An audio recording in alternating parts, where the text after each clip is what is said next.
वक्रतुंड महाकाय सूर्यकोटि समप्रभ निर्विघ्नं कुरु मे देव सर्वकार्येषु सर्वदा। ओम श्री परमात्मने नमः। गणेश गीता अध्याय 6 बुद्धियोग। गजानन म्हणाला, माझ्या ठिकाणी अंतःकरण लावून माझे तत्व अशा प्रकारे जाण की जे जाणल्याने सर्वव्यापी मला तो संशयरहित रीतीने जाणशील आणि मुक्त होशील। हे नृपा, लोकांच्या हिताच्या इच्छेने मी ते तुला सांगतो ते ऐक। जाणण्याला योग्य असे व मुक्तीचे साधन असे त्याहून दुसरे काही नाही। अगोदर माझी माया म्हणजे प्रकृती ही जाणावी, नंतर मला जाणावे म्हणजे मी ज्ञानाचा विषय व्हावे। नंतर माझे ज्ञान झाल्यावर त्या मनुष्याला अनुभवयुक्त ज्ञानरूपी संपत्ती प्राप्त होते। पृथ्वी, अग्नी, आकाश, अहंकार, उदक, चित्त, बुद्धी, वायू, सूर्य, चंद्र आणि यज्ञ करणारा यजमान अशी 11 प्रकारची माझी माया आहे। ज्ञानाने वृद्ध असलेले मुनी माझी दुसरी श्रेष्ठ माया आहे असे सांगतात। जीवभाव प्राप्त झालेल्या या मायेने त्रैलोक्य व्यापिले आहे। सर्व चराचरमय जग या 2 माया उत्पन्न करतात। यांच्या योगाने, यांच्या संगाने होणारी विश्वाची उत्पत्ती, पालन व लय ही मी आहे। वर्णाश्रमधर्मी मनुष्यापैकी पूर्वी केलेल्या कर्माचे योगाने एखादाच हे माझे तत्व जाणण्याचा यत्न करतो। त्या यत्न करणाऱ्यांपैकी एखाद्यालाच माझा साक्षात्कार होतो। तो माझ्याहून वेगळे काही आहे असे पाहत नाही, सर्व माझ्या ठिकाणी आहे असे पाहतो।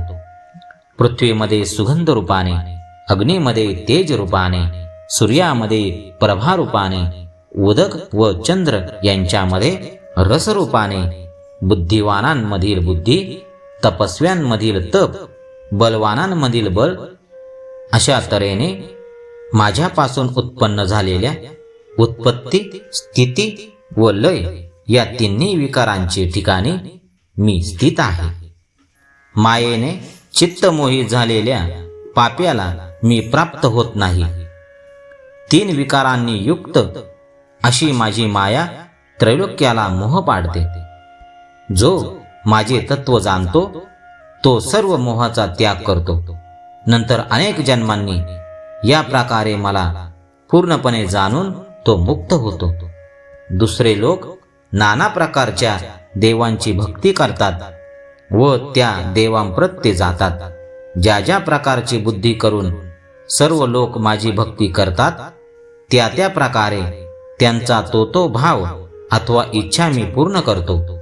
मी सर्व जाणतो, मला कोणी जाणत नाही। अव्यक्त असून व्यक्त स्वरूप प्राप्त झालेल्या मला कामाने मोहित झालेले मनुष्य जाणत नाही। अज्ञ व पापकर्मी मनुष्यांना माझे ज्ञान होत नाही।